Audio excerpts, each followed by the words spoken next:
Y2K, the year 2000. What an exciting time to be alive. The end of the world conspiracies were at an all-time high, not to mention a lot of firsts for me as a 13-year-old. I rode my first snowboard. They were actually plastic and flimsy with no edges back then. A true Walmart classic. But it got the job done. I had my first girlfriend. It didn't even last the entire summer, but you know, summer love comes and goes quick sometimes. My taste in gaming was changing too. No longer was I playing Sonic and Mario. I wanted to play games like Tony Hawk Pro Skater and Resident Evil. There was only one problem. I didn't have access to these types of games. The only time I really got to play them was at a select few friends' houses, and most of them had older brothers, and that's how we found these games. You see, when the PlayStation 1 came out, I decided to wait and get the Nintendo 64 a few years later. This felt like a critical mistake when I saw my friends playing Crash Bandicoot, Siphon Filter, and Silent Hill. Don't get me wrong, the N64 couch co-op days were elite with Mario Kart and GoldenEye, but I still felt like I was missing out. That was until I got my hands on the Sega Dreamcast, and I'm pretty sure I traded in about everything I owned for it. This gave me access to owning my first Resident Evil game. That game was Resident Evil 3 and Nemesis for the Sega Dreamcast. I would love to have this copy today, by the way. I also had Code Veronica, which is the best version of this game to date. That's a video for another day, though. Today we will explore the streets of Raccoon City, where I discovered my first love of survival horror with Resident Evil 3 Nemesis. It was Raccoon City's last chance, and my last chance. My last escape. Not only does RE3 star my favorite RE character, Jill Valentine, but it's also my favorite RE game. Before I get ahead of myself though, let's start from the beginning of Jill's final escape from Raccoon City. Basically, RE3 takes place between September 28th and October 1st. All of the 28th takes place before the events of RE2. All of RE2 takes place on the 29th. And then the second half of RE3 takes place on October 1st. Now, with all that being said, let's talk about it. The game starts off with Jill launching out of her apartment on Sunday, September 28th, 1998. The nostalgia I get when I see Jill flying out of that window into the fire, it just takes me back to being a 13-year-old boy about to become a man. The easy mode was a saving grace, and the only really shot I had to beat this game. It starts you off with an assault rifle and tons of ammo and health, which was an instant confident boost. My only experience with survival horror at this point was a few hours here and there with RE1 and RE2, and maybe a small dash of Silent Hill. I had never made any real progress with any of these games before. You know, all that being said, an assault rifle in hand, we set off on our adventure. Now, just for context, you're seeing footage on hard mode because I went back and beat the game to capture footage for this video. Now, the first person Jill meets is Dario Rossio. Now, Jill tries to convince Dario to leave with her because it's not safe to stay in the warehouse.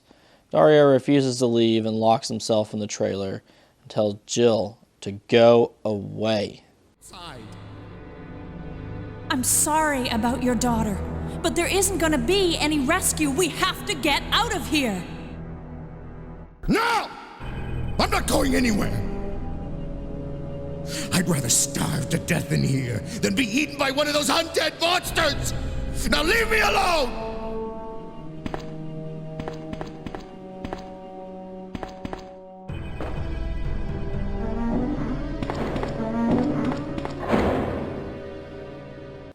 Dario's already lost his daughter and wife, so I guess he's kind of given up hope. Dario's warehouse is a little safe haven before the real nightmare begins. As we leave the warehouse, we get to explore Raccoon City, which is one of my favorite things about RE3. As a kid, this map felt massive, and I loved exploring uptown and downtown. After running around uptown for a little bit, we decide to head back to the bar for a stiff drink. But unfortunately, they only have Brad Vickers in stock. Anyways, Brad tries to warn Jill about Nemesis and the threat to all remaining STARS members. Brad, hang in there. Why isn't someone doing something about this? I didn't know you were still alive, Jill. The police aren't trained for this kind of situation. What could they do? Listen, he's coming for us. We're both gonna die. What are you saying? You'll see. He's after STARS members. There's no escape. From there, we continue to make our way through Uptown, making our way to the RPD. Once we make it to the police station, we find Brad again. But this time, he's being cornered by Nemesis. Brad doesn't put up much of a fight and is quickly taken out by Nemi. Now, Nemesis turns his attention to Jill. Now we have our first decision on our hands. Either we can fight Nemesis or run into the police station. As a kid and the first time playing, I'd run into the police station every damn time. This was one of the most interesting things about RE3, is the branching paths based on the choices you make throughout the game. For example, if you choose to fight Nemi at the police station and defeat him, he will drop valuable items for you. Plus, he will stay out of the way from you for a little bit to give you a little bit of breathing room. But if you decide to run from him, you will be safe from him temporarily, but he will continue to stalk you, popping up randomly and more often, outside of scripted areas.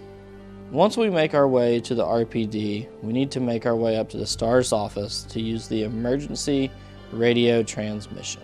Our time spent in the RPD is short-lived, but I still love the fact that we get to spend time here. That's the real main difference between RE2 and RE3.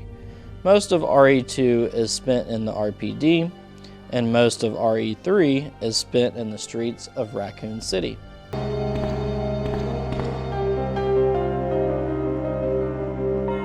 When Jill makes it to the STARS office, we get a hold of Carlos Oliveira, a mercenary for the Umbrella Corporation's Biohazard Countermeasures Service, otherwise known as the UBSC. No! Come anyone! Our platoon is cut off! No survivors found! This is Carlos! Send in support immediately!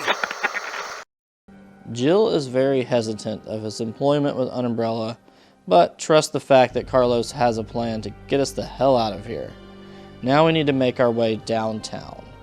This is one of my favorite areas as a kid, and still to this day, it felt like a huge place to explore and had so many little nooks and crannies and different routes you could take. I also remember being stuck in this area for the longest time my first time playing. I felt super accomplished because I made it out of Uptown in the RPD. It was a big moment for me. This was the first time I made any real progress in a Resident Evil game. Also, I forgot to mention one of the most iconic jump scares of all time. I'm pretty sure Nemesis scared me so bad the first time I noticed him smashing through the window above the staircase in the RPD that I literally jumped off the bed and threw my controller across the room.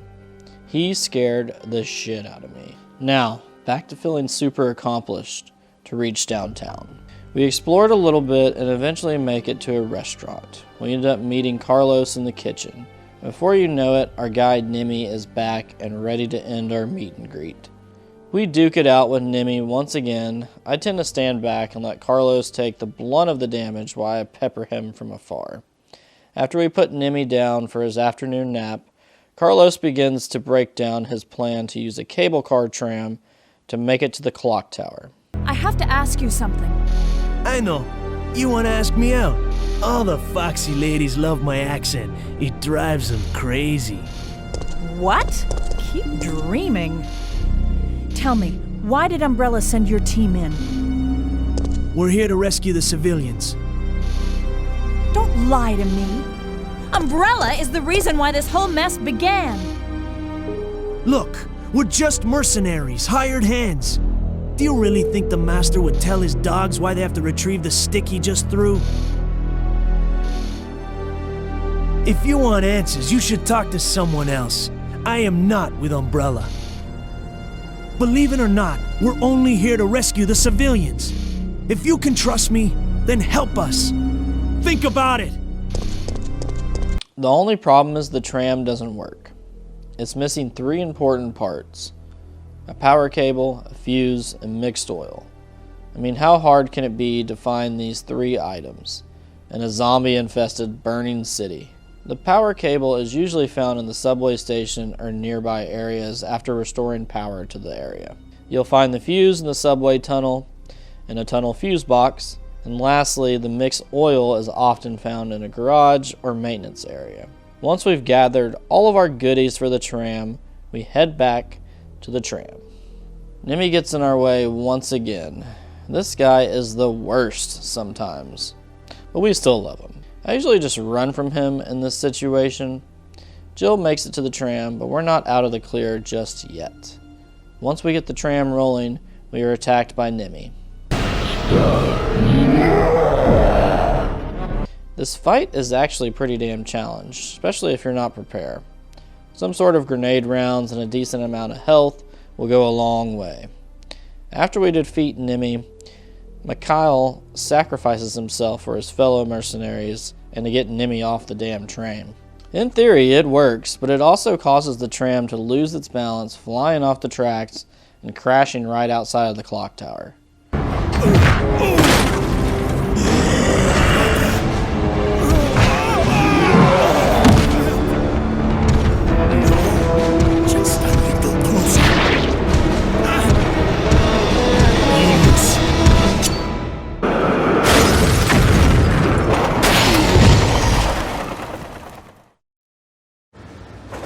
Mikhail.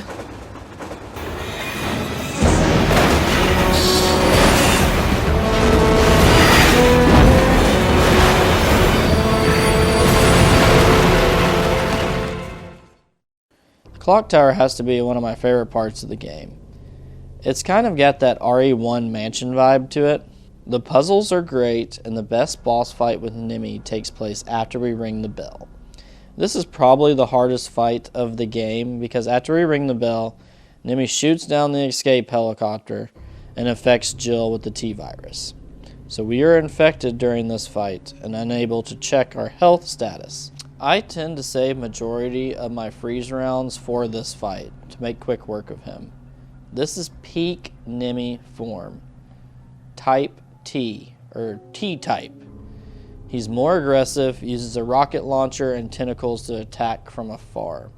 After Nemesis is defeated in the most intense fight yet, both parties are highly damaged. Jill's out of it, Nemi falls into the fire, his rocket launcher explodes. Basically, they both just collapse to the ground. Carlos, our knight in shining armor, shows up and takes Jill to safety in a nearby chapel within the clock tower. At this point, Carlos will take over, and all of RE2 takes place while Jill is unconscious. It's now October 1st. Carlos heads to Raccoon City Hospital and hopes to find a cure for Jill's infection.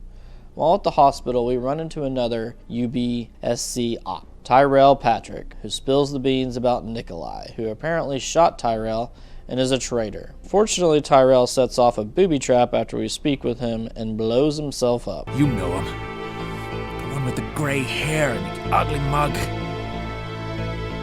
I can't believe he had the guts to shoot me.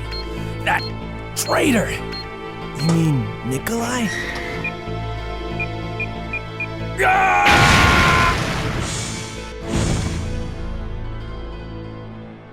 We all knew Nikolai was the bad guy, but I've always kind of liked his over-the-top personality. I feel like it adds another layer and a little more depth to the story. Something a little more, with a little more substance than just Nemesis chasing you around town. I'm quite impressed you've managed to stay alive up until now. And you seem to be doing a pretty good job of looking out for yourself. How about helping out? I have no intention of helping you. Because we're nothing but pawns in all this? In a manner of speaking, you are. The park is honestly my least favorite part of RE3. The highlight here is the Gravedigger. A pain in the ass boss fight where you basically just have to knock over a light post and electrocute it, which can be glitchy and kind of irritating to set off sometimes. Once the giant worm is dead, we discover a direct route to the factory, referred to many as the Dead Factory. And this is where our final escape begins. As Jill makes her way into the waste processing room, the door locks and we have another showdown with Nemi. We must defeat him to recover a key card to escape. Leaving just in time, Nemesis' body is released into a pit of acid. Depending on what you did with the encounter on the bridge will determine your ending, but the canon ending will happen if you decide to jump off the bridge. In the end, Nikolai steals our helicopter and says some dumbass shit to Jill.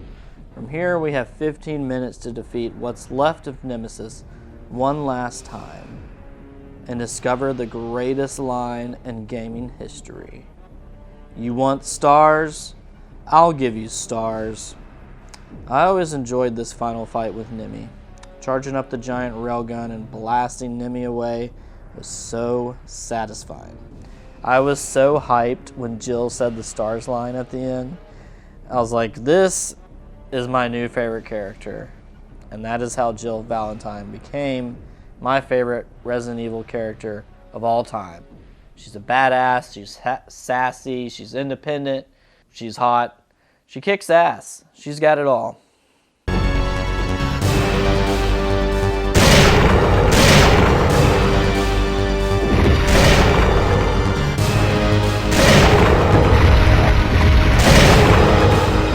You want stars? I'll give you stars. Once Nemesis is down and out for the good, Jill makes her way to the helipad with Carlos as the sun rises over the city. None other than Barry Burton shows up in another rescue helicopter and rescues them, just before Raccoon City is completely destroyed by a missile strike. Roll credits. It's the end.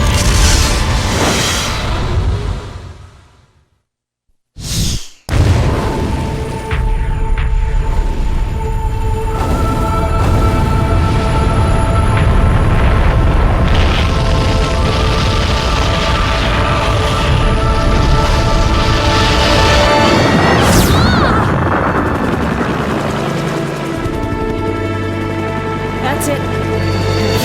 Umbrella's going down. Now that we've wrapped up the story, let's talk about the gameplay. In terms of movement, RE3 introduced the 180-degree spin, allowing the player to swiftly turn around, creating a game-changing quick turn. A dodge move was also introduced in RE3. Basically, you either want to press the aim button, or X if you're already aiming, right before an enemy tries to grab you, and Jill will perform a dodge. It's honestly a nice addition, especially when a zombie or nemesis has you pinned down in a corner. Another quality of life improvement was the ability to walk up and down stairs without pressing X. There is also a roguelike element in RE3. Each playthrough is never the same because items and different enemies are moved around in different locations. Sometimes you'll get a horde of zombies, other times you'll get a horde of zombie dogs. It just keeps you on your toes. As mentioned before, live selections were also introduced, allowing the player to make different decisions and create branching paths. This was unique for the time and for horror games. And lastly, my favorite addition to the game was the ability to craft your own ammo by using the reloading tool. This feature allowed the player to mix different gunpowders to create handgun ammo, shotgun, magnum rounds, and most importantly, different types of grenade rounds. I tried to create as many freeze rounds as humanly possible most of my playthroughs. But either way, just having the choice was a huge addition to the game and a game changer in every aspect. As we begin to wrap things up, I just wanted to say how much I enjoyed going back to RE3. This was the game that started my journey into survival horror and will always be my first love of survival horror. Jill, the streets of Raccoon City, the B-movie cheese, and of course our homeboy Nemi. It's the perfect ending to the perfect trilogy.